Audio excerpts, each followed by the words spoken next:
Just preparing to eat my pre-workout meal before I go and do session number 2 of the day. And I thought I'd just start the video here for a change instead of at the actual gym like I normally do. So just got home from a massage actually. I really needed it, to be honest. My forearms have been pretty jacked up as of late, and you probably would know if you've been watching some of my other videos. I've mentioned it a couple of times. Basically just, I guess you'd say radiating forearm pain. And it's not tennis elbow or golfer's elbow, it's kind of through the wrist, like the front of the hand. It's on the inside and the outside of the forearm, or inside and the outside of the elbow, around that area too. And it's kind of like a traveling pain that I experience when I do bicep training, stuff like that.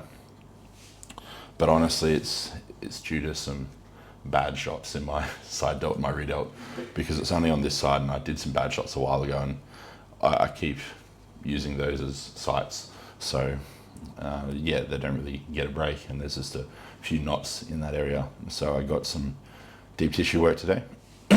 They worked on my shoulders, my upper back, around the shoulder blades, that sort of stuff, because there's a little bit of dysfunction around there from the, you should say, the knots in the shoulder. So basically what happened is bad shots caused some knots, then that modified my movement when I train in an unfavorable way, which led to further downstream effects and problems, and basically I had to get some manual therapy. I'll probably have to get a couple of sessions to fully resolve it, but it's already feeling a lot better after one session. Everything feels a lot more opened up, less kind of discomfort through the forearm and the wrist. So that's really good. But yeah, pre-workout meal, egg whites, 1 whole egg, and white rice. Doesn't really get easier than that when it comes to digestibility, that's for sure. So, because I've only got about 45 to 60 minutes before I train today, I didn't want to have my usual chicken and rice, so I just swapped the chicken for something that digests a little bit easier. And I threw a whole egg in there just to help slow down the digestion a little bit. If it was white rice and egg whites, I probably would have been hungry by the time I got to the gym again. So yeah, it's probably not the best thing to have. But if you don't run into that issue, then egg whites and rice would be fine. But I've got a fast metabolism, so my body just burned through it probably. So yeah, threw in a whole egg just to get some fats in there. But plan is today, chest at Elite Gym, a gym that I don't normally train at, but it's got air conditioning, so should be pretty nice. And yeah, that's basically it. Just 3 chest exercises in and out, and then it'll be, yeah, heading home and carrying on with eating my meals and going about my day. But it's currently 3:30, so probably be training around 4:30 by the time Michaela and I get to the gym. Michaela's meeting some friends there. I think they're training and then doing some posing. So yeah, I'll just be training with my friend Zach. He's meeting me there, and then yeah, we'll just basically go our separate ways after the session. So when it comes to the cut, because I'm obviously still on it given the title, probably be cutting for another 1 to 2 weeks at this point. So the rate of fat loss slowed down a little bit, but that was kind of intentional. Didn't want to, I suppose, keep that same rate of fat loss. The intention was to slow it down a little bit to get a little bit more of a recomposition effect toward the end, because I am still in my off season. The goal isn't to get peeled or shredded, it's just to basically not be fat anymore, and probably another 2 or so weeks, I'd say, in the cut, and then it'll be time to basically pivot into a growing phase again. So a little bit more conservative this time. I'm not going to push calories as high. Probably stay around maintenance instead of going into a surplus of a few hundred calories, just to basically keep the weight gain more gradual. I don't want it to affect my sleep. That's the big thing. That's the thing that I don't want. I'm not too fussed with everything else, but it's like when your sleep's affected and you get short of breath, tying issues, it's not a fun time. So that's what I'm planning on doing. In terms of PEDs, I won't talk doses because it's not really applicable to you or anyone else. If you want to know my doses, feel free to message me on Instagram, and if I think you deserve to know, if I don't hate you, I'll tell you my doses. But yeah, basically test and EQ. Running test and EQ, growth hormone. Growth hormone's at just under 6 IUs a day. I would run more, but it's more of a financial thing. Growth hormone over here isn't cheaper than it is in Australia, so it's expensive. And So yeah, just under 6 IUs of growth hormone a day, testosterone and EQ as my anabolics. And yeah, if you want to know my doses, like I said, you can message me on Instagram. But it doesn't really matter. You could run milligram for milligram what I'm running, but that doesn't mean you're going to look anything like me. Heck, you could run twice as much or 3 times as much, and that doesn't necessarily mean you'll look like me.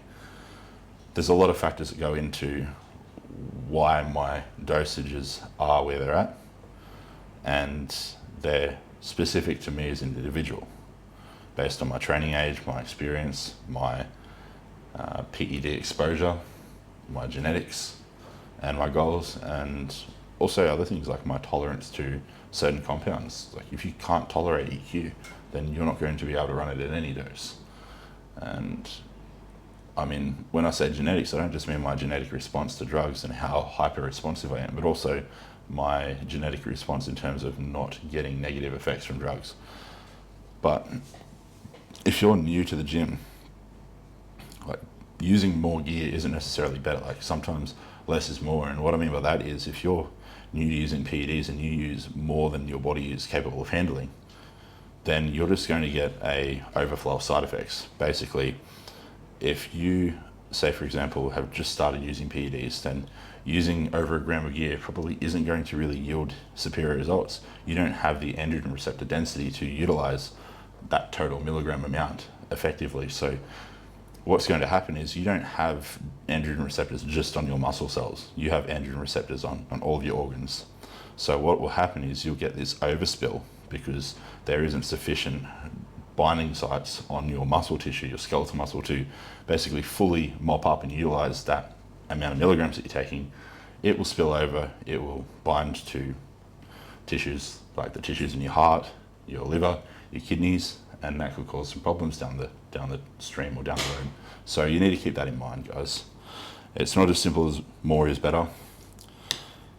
But over time, as you're exposed to PEDs for longer and longer, your body makes adaptations, one of which is increasing the androgen receptor count on the surface of your muscle cells, which then allows you to basically utilize higher milligrams or high dosages, more milligrams per week, and not just get more side effects, actually get more of a benefit. So that's basically it, guys. Yeah. So you can look at it this way, use this analogy. The ability to handle anabolic steroids, or your ability to utilize anabolic steroids, is dependent upon how big your cup is. So when you first start using PEDs, you've got a small cup, you've got like a shot glass. Now in this analogy, the amount of fluid is representative of the milligrams you're taking. So say for example, you first start lifting, you've got a shot glass, you've got say a capacity of just under 30 mils. So if you pour in 30 mils of fluid, your cup will be able to contain that 30 mils and you're not going to get this spillover or anything of that sort. However, if you say try use 1,000 mils, like 1,000 milligrams say for example, and you try pour 1,000 mils in a 30 mil cup, you're going to get this overflow and it's just going to go all over the fucking place. It's going to be an absolute fucking mess. It's going to be a disaster. It's going to be a big fucking situation to clean up basically. It's kind of like what will happen if you use too much anabolics. You have the potential to cause more damage than good. So yeah, take it with what you will, but I'm going to eat this meal and get ready for the gym. Alright, so first exercise of the session. Already did one warm-up set. Going to do the full stack for the 3 working sets. But it's obviously a different brand, Pectec Fly, the one that I will normally use at Muscle Factory. Which brings me to a point. You don't have to do the exact same exercises every session to make progress and build muscle. I mean, mind you, it's ideal and it's preferred if that's possible. But if you're training at different gyms all the time, or if you're, say, training at gyms every once in a blue moon with a friend, it's not the end of the world to use different brand equipment or slightly different movements. It's not going to make or break your progress. It's still going to progress, provided that you focus on the big rocks. Make sure you're training close to, if not to failure, on all of your working sets, so you get enough touching points with failure, get enough mechanical tension, enough stimulus to drive hypertrophy, and then all the rest of the stuff is secondary. but training effort, or we could say relative intensity, is the ultimate equalizer when it comes to training. As long as you are training with relative intensity, a high level of effort, getting within a couple reps of failure, you're going to generate enough mechanical tension to drive the stimulus to muscle growth.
Didn't go very far. Or maybe he just straight back.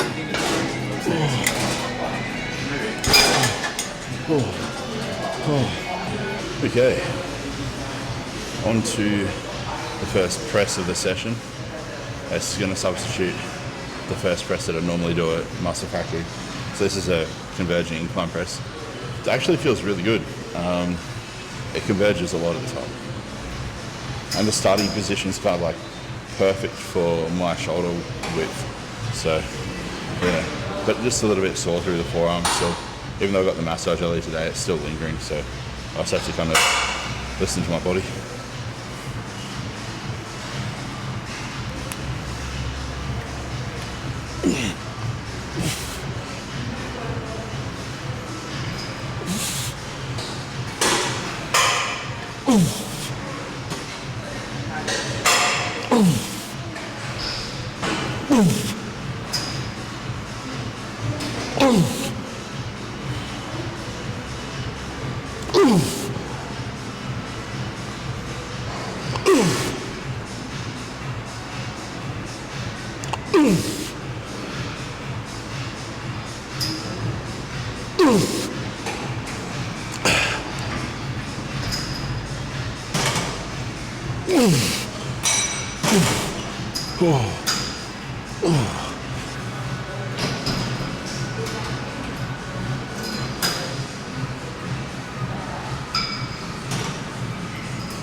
So, forearm didn't feel too bad.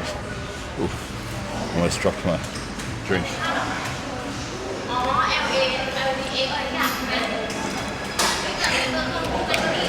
Again, no carbs in today's intro. I forgot. So it's only got creatine and BCAAs.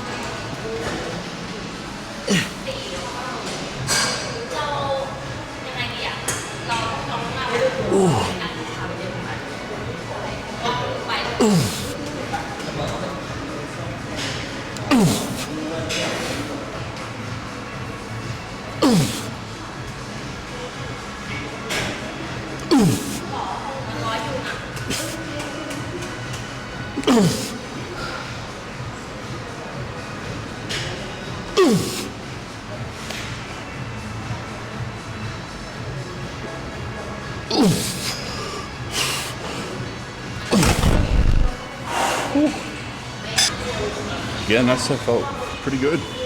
Probably felt just as good as the first one, to be honest, but just a little bit more fatigue. So I got one less rep. It was at 10 and 9, so I aim for 7 to 8 on this final one.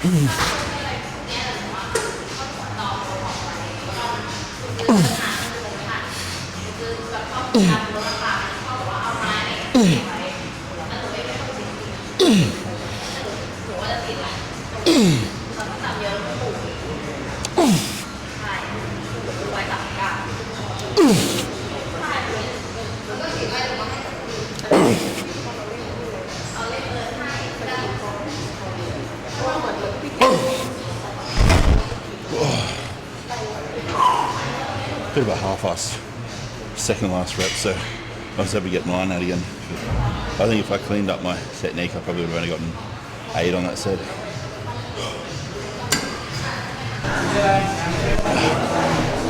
Final exercise, Smith machine dip. We're going to do the Smith machine, do like a decline press, but we'd have to stuff around too much. It wouldn't be worthwhile. So yeah, it'll be dips twice this week.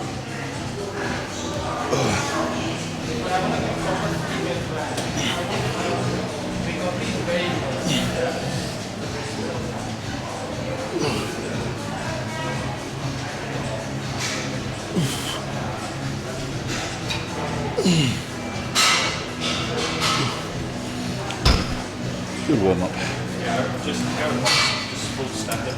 Yeah. Oh.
Ooh.